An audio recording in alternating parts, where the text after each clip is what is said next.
తెలంగాణ తొలి ముఖ్యమంత్రి కేసీఆర్ గారి నాయకత్వంలో ఆనాడు ఆర్ఓఎఫ్ఆర్ చట్టం కింద 4.5 లక్షల మంది గిరిజన బిడ్డలకు పోడు పట్టాలిచ్చిన ఘనత బీఆర్ఎస్ ప్రభుత్వానికి, ఘనత కేసీఆర్ గారి నాయకత్వం అధ్యక్ష. ఆర్ఓఎఫ్ఆర్ కింద ఇచ్చే పోడు పట్టాల విషయంలో ఇక్కడ చాలా మంది గిరిజన శాసనసభ్యులు కూడా ఉన్నారు అధ్యక్ష. చాలా మంది గిరిజన ప్రజలుండే నియోజకవర్గాల నుంచి వచ్చిన మిత్రులు శాసనసభ్యులు కూడా ఉన్నారు. ఈ ఆర్ఓఎఫ్ఆర్ పట్టాలు గిరిజనుల చేతులు ఏవైతే ఉంటాయో అధ్యక్ష, అక్కడ కణా కష్టం మీద ఒక పంట మాత్రమే సాగు చేసే అవకాశం ఉంటుంది. ఎందుకంటే అక్కడ కాలువలు ఉండొచ్చు, ఉండకపోవచ్చు, అక్కడ ఇతర సమస్యలు ఉండొచ్చు, మేజర్ కాలువలు ఉండకపోవచ్చు. కాబట్టి కష్టం మీద అక్కడ పండేది ఒక పంట, అది కూడా చాలా కష్టంతో వాళ్ళు చేసుకుంటారు. దాదాపు 6-7 నెలలు తనలాడతారు. అక్కడ పండేదే ఒక పంట.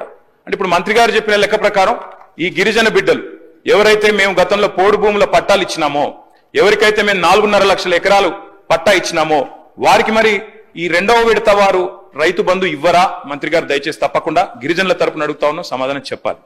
అదేవిధంగా అధ్యక్ష, మంత్రి గారికి తెలుసు వారు స్వయంగా రైతు. పత్తి అధ్యక్ష, కంది పత్తి అయితే దాదాపు 45 లక్షల ఎకరాల పండుతుంది అధ్యక్ష తెలంగాణలో. మరి పత్తి 8 నెలల పంట, 8 నెలల పంట తర్వాత రెండో పంటకు అవకాశం కూడా ఉండదు.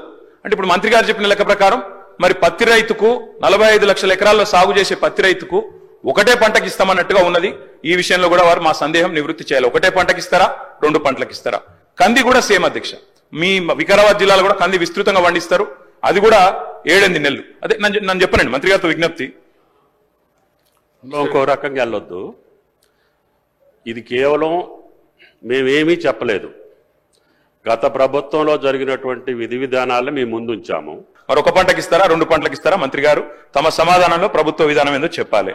ఆర్ఓఎఫ్ఆర్ అంటే అల్టిమేట్ గా మరి చర్చ జరిగిన తర్వాత ప్రభుత్వం నిర్ణయం చెప్పాలి కదా, లేకపోతే ఎందుకు చర్చ జరిగిన తర్వాత ప్రభుత్వం నిర్ణయం చెప్పకపోతే ఎందుకు అధ్యక్ష చర్చ? మరి ఊరికే మనం టైంపాస్ కి అయితే చర్చ చేయం కదా. దయచేసి మంత్రి గారు నేను కోరేది. అదేవిధంగా మంత్రి గారు స్వయంగా ఖమ్మం జిల్లా, ఇప్పుడు కొత్తగూడెం భద్రాద్రి జిల్లాలో వారి సొంత ఊరు ఉంటుంది అధ్యక్ష. అక్కడ పామాయిల్ పంటను విపరీతంగా మనం గత ప్రభుత్వం కూడా ప్రోత్సహించింది.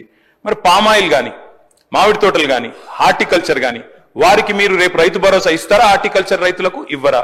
పామాయిల్ వేసిన రైతుకి అసలు మీరు ఇంటర్ క్రాపింగ్ చేయకపోతే రైతు బంధు ఇవ్వరా? ఇంకా హైదరాబాద్ చుట్టుపక్కల ప్రాంతాల్లో అధ్యక్ష, రంగారెడ్డి జిల్లా కానీ, వికారాబాద్ జిల్లా కానీ, ఈ ప్రాంతంలో 3 పంటలు తీసే రైతులు కూడా ఉన్నారు అధ్యక్ష. ఇప్పుడు మరి మంత్రి గారు చెప్తున్నారు 2 పంటలకు సాగులు చేసిన వాళ్ళకి ఇస్తామంటున్నారు. మరి రేపు 3 పంటలు సాగు చేస్తే 3 పంటలకు ఇస్తారా?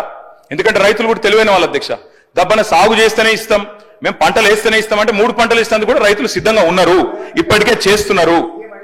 ముఖ్యమంత్రి గారు కూడా గతంలో ఆనాడు ప్రతిపక్ష నాయకుడిగా 2 పంటలకు ఎందుకు ఇస్తారు, 3వ పంటకు ఎందుకు ఇయ్యారు, బరాబర్ ఇయ్యాల్సిందే అని కూడా మాట్లాడినారు. కాబట్టి అది కూడా పరిగణలోకి తీసుకోవాలి అధ్యక్ష. ఇక మా సోదరుడు నాకు ఆప్తుడు అధ్యక్ష, మా పెద్దపల్లి ఎమ్మెల్యే విజయరమణారావు 2009లో ఇద్దరు మొదటిసారి ఎమ్మెల్యేలు. ఇప్పుడు ఆయన మాటలు వింటేనైతే నాకు నవ్వాలని ఏడవాలని తెలియలేదు అధ్యక్ష. ఎందుకంటే గతంలో మేమేదో మొత్తం నాశనం చేసిపోయినాం, అసలు మేము ప్రభుత్వంలో ఉన్నప్పుడు వర్షాలు ఇవ్వడలే. మరి మేము ప్రభుత్వంలో ఉన్నప్పుడు వర్షాలు ఇవ్వకపోతే వ్యవసాయ దిగుబడి ఎట్లా పెరిగింది అధ్యక్ష, వ్యవసాయ విస్తీర్ణం ఎట్లా పెరిగింది అధ్యక్ష. ఇంకా గమ్మత్తు, విచిత్రమైన విషయం, నేను కావాలంటే ఇప్పుడే నాకు స్పీచ్ కూడా ఉంది. రేవంత్ రెడ్డి గారు ఇక్కడ కూర్చొని ఇచ్చిన స్పీచ్ అధ్యక్ష. ఆనాడు కాంగ్రెస్ ప్రభుత్వ హయాంలో రైతుల పరిస్థితి ఏంది, కరెంటు పరిస్థితి ఏంది, నీళ్ల పరిస్థితి ఏందని రేవంత్ రెడ్డి గారు ఇక్కడ నించొని ఇచ్చిన స్పీచ్ అధ్యక్ష. వారి తండ్రి గారు చనిపోతే నెత్తి మీద నీళ్లు చల్లుకుందామంటే కూడా కరెంటు లేదు, మా బోరు పనిచేస్తలేదని చెప్పి స్వయంగా ముఖ్యమంత్రి రేవంత్ రెడ్డి గారు ఇక్కడ నుంచి చెప్పిన మాట ఆనాటి కాంగ్రెస్ ప్రభుత్వ పాలనకు, ఆనాటి కాంగ్రెస్ ప్రభుత్వ పరిపాలనలో రైతుల దుస్థితికి నిదర్శనం అనే మాట నేను మీకు గుర్తు చేస్తా ఉన్నా అధ్యక్ష. నేను ఇక దాన్ని మళ్ళీ చదివితే మళ్ళీ కాంట్రవర్సీ చేస్తారు, ఇంకోటి అంటారు అధ్యక్ష. వాస్తవం, తెలంగాణ రాష్ట్రం ఏర్పడ్డది 2014లో.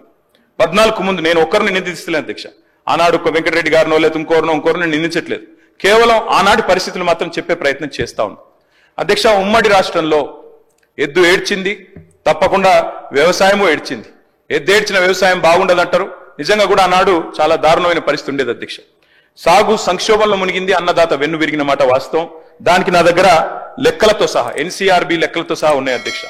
ఆ రోజు భారతదేశంలో జరిగే రైతు ఆత్మహత్యల్లో ఆనాడు తెలంగాణ ప్రాంతం, అదేవిధంగా మహారాష్ట్రలోని విదర్భ, ఈ 2 ప్రాంతాలే టాప్ అధ్యక్ష. తెలంగాణ ఏర్పడ్డ నాడు భారతదేశంలో రైతు ఆత్మహత్యల్లో 11.1% ఆత్మహత్యలు మన రాష్ట్రం నుంచి, ఈ ప్రాంతం నుంచి జరిగేది అధ్యక్ష. ఈ రోజు నేను గర్వంగా చెప్తా ఉన్నా అధ్యక్ష, గర్వంగా చెప్తా ఉన్నా, ఈ రోజు మేము మీకు ప్రభుత్వాన్ని అప్పజెప్పినాడు, మీరు మాకు అప్పజెప్పినాడేమో 11.1% రైతు ఆత్మహత్యల్లో తెలంగాణ వాటా. మేము మళ్ళీ తిరిగి మీకు అప్పచెప్పినాడు భారతదేశంలోనే అత్యల్పంగా 1.5%తో మీకు అప్పచెప్పినాం, రైతు ఆత్మహత్యలు తగ్గించినాం అనే మాట నేను గర్వంగా చెప్తా ఉన్నా అధ్యక్ష.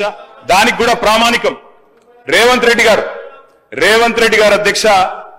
ఇది ఆయన అడిగిన ప్రశ్న ఆనాడు పార్లమెంట్ సభ్యుడిగా పార్లమెంట్ లో రేవంత్ రెడ్డి అడిగిన ప్రశ్న చదువుమంటే చదువుతా అధ్యక్ష. మల్కాజ్గిరి ఎంపీ గారు అడిగినారు ఆనాడు కేంద్ర వ్యవసాయ శాఖని, తెలంగాణలో రైతు ఆత్మహత్యల సంగతి చెప్పండి అని చెప్తే మొత్తం సావధానంగా లెక్కలు చెప్పి కేంద్ర ప్రభుత్వం చెప్పిన మాట అధ్యక్ష, 2014లో 898 ఉంటే ఆ తర్వాత తగ్గుకుంటూ 2020 సంవత్సరానికి వచ్చేసరికి 466కు తగ్గింది. దాంతో పాటు తెలంగాణ అత్యల్ప రైతు ఆత్మహత్యలు ఈ రోజు నమోదవుతున్న రాష్ట్రం అని చెప్పి స్వయంగా ముఖ్యమంత్రి రేవంత్ రెడ్డికి ఆనాడు ఎంపీగా కేంద్ర ప్రభుత్వమే వివరణ ఇచ్చింది అధ్యక్ష. దాంతో పాటు అధ్యక్ష ఎట్లెట్లా సాగు విస్తీర్ణం పెరిగింది, ఎట్లెట్లా రైతు ఆత్మహత్యలు తగ్గినాయి, ఆ లెక్కలు కూడా మొత్తం ఆర్బీఐ లెక్కలు నేను గౌరవ సభ్యులకు మీ ద్వారా పంపుతాను అధ్యక్ష. దయచేసి వారికి ఇవ్వాలని చెప్పి కూడా నేను కోరుతా ఉన్నా అధ్యక్ష. ఆ రోజు పరిస్థితి ఏంటంటే నెర్రెలు బారిన నేలలు, ఆనాడు ఎండిపోయిన చెరువులు, చిన్ననీటి వనరులను పట్టించుకోలే, కరువు, కన్నీళ్లు, అప్పులు, ఆత్మహత్యలు. ఇది వాస్తవం అధ్యక్ష. ప్రాజెక్టులు లేవు తెలంగాణ ప్రాంతంలో, సాగునీరు లేదు, బొక్కబోర్ల పడే పరిస్థితి మూసంపల్లిలో నల్గొండ కాన్స్టిట్యున్సీ అధ్యక్ష. రామరెడ్డి గారు అంటారు అధ్యక్ష, ఆయన ఒక్క రైతు 57 బోర్లు వేసిండు అధ్యక్ష ఆయన పొలంలో. ఆయన పేరే ఊళ్ళో బోర్ల రామరెడ్డి అయిపోయింది అధ్యక్ష. అట్లా కరెంటు కోతలు ఒకవైపు, కాలిపోయే మోటార్లు మరొక వైపు, పేలిపోయే ట్రాన్స్ఫార్మర్లు మరొక వైపు, అర్ధరాత్రి వచ్చే కరెంటు కోసం ఆనాడు కరెంటు వెట్టబోయి షాకు చచ్చిపోయిన రైతులు లెక్క తీస్తే అదే చాంతాడంత ఉంటది అధ్యక్ష.